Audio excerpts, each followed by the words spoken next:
અને છેલ્લે વાત દેશના એવા મુદ્દાની જે મુદ્દા પર ભારતે જે બુલંદીથી અવાજ ઉપાડવો જોઈએ જેવું આખા દેશને લાગી રહ્યું છે એવું થઈ નથી રહ્યું અને જ્યારે અવાજ ઉઠાવવાનો પ્રયત્ન ભારત કરે છે ત્યારે એને બદલામાં શું મળે છે? ભારતને વિદેશ મંત્રી મળ્યા, એસ જયશંકર એમનું નામ.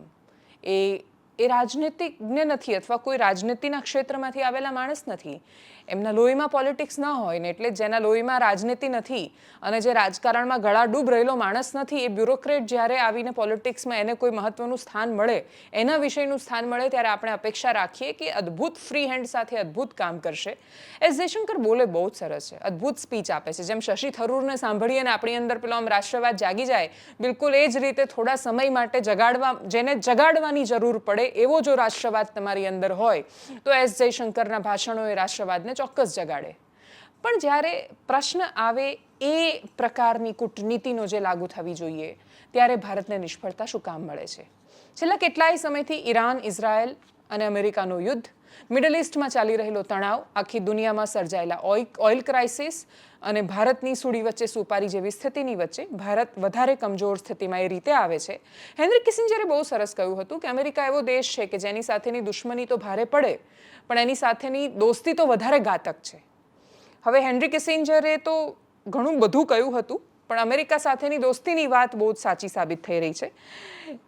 અમેરિકાએ માફી તો ન માંગી ભારતીયોના મૃત્યુ પર, ઉપરથી આપણને ધમકી આપી.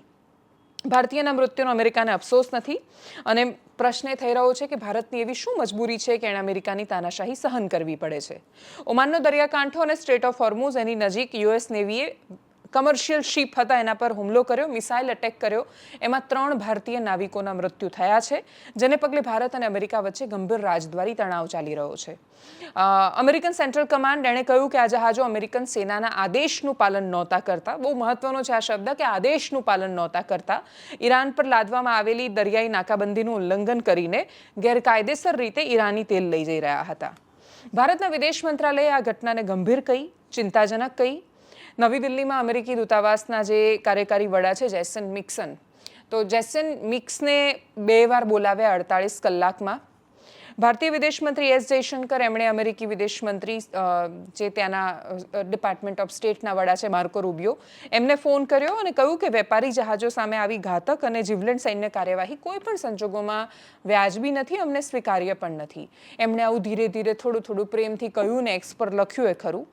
અમેરિકી વિદેશ મંત્રી માર્કો રૂબિયોએ ભારતીય નાવિકોના મોત પર કોઈ દિલગીરી વ્યક્ત ન કરી, કોઈ ખેદ વ્યક્ત ન કર્યો.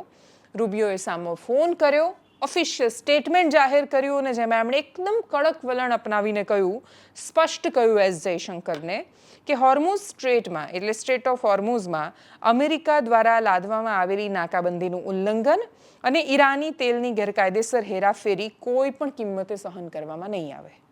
રૂબિયોની ઓફિસે એ પણ કહ્યું કે જો આ વિસ્તારમાં શાંતિ અને સુરક્ષા જાળવવી હોય તો તમામ દેશોના વેપારી જહાજોએ તાત્કાલિક ધોરણે યુએસ ફોર્સ જે નિર્દેશ આપે છે ને યુએસ જે આદેશ આપે છે એ માનવા પડશે.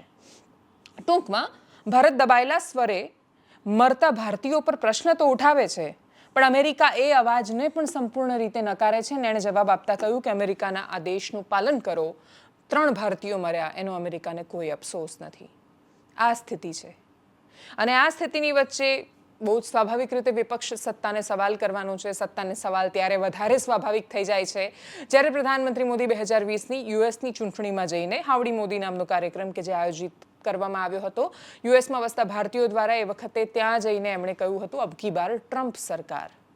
એટલે જ્યારે આ પ્રકારની સ્થિતિઓ સર્જાઈ ગઈ હોય, સરકારનું કોઈ પણ રાજ્યના દેશના વડા એ બીજા કોઈ દેશના વડાની સાથે એમના ગમે તેટલા અંગત સંબંધો હોય, ચૂંટણીમાં પ્રચાર નથી કરતા અને આ સ્થિતિઓનું નિર્માણ થયું હોય એ બતાવે છે કે ખૂબ ઘનિષ્ઠ અને સારા સંબંધો હોવા જોઈએ. એ ઘનિષ્ઠ અને સારા સંબંધોની ભારતને અત્યારે જરૂર છે. ટ્વિટર પર એકબીજા માટે બહુ જ સરસ વાતો લખવા કે એકબીજા માટે પ્રેમ વ્યક્ત કરવા માટે નહીં. એવા સમયે જ્યારે ભારતીયોના મૃત્યુ થઈ રહ્યા છે અને યુએસના secretary of state Marco Rubio એવું કહી રહ્યા છે કે અમારા આદેશ માનો નહીં તો અમે આ સ્થિતિ લાવીને મૂકી દઈશું. બુલંદીથી ઉઠતા ભારતીય અવાજની પણ આજે ભારતને જરૂર છે. એનાલિસિસમાં અત્યારે બસ આટલું. જો આપને યુટ્યુબ પર જોઈ રહ્યા છો તો સબસ્ક્રાઇબ કરો, ફેસબુક પર જોઈ રહ્યા છો તો ફોલો કરો, વિડીયોને શેર કરો. નમસ્કાર.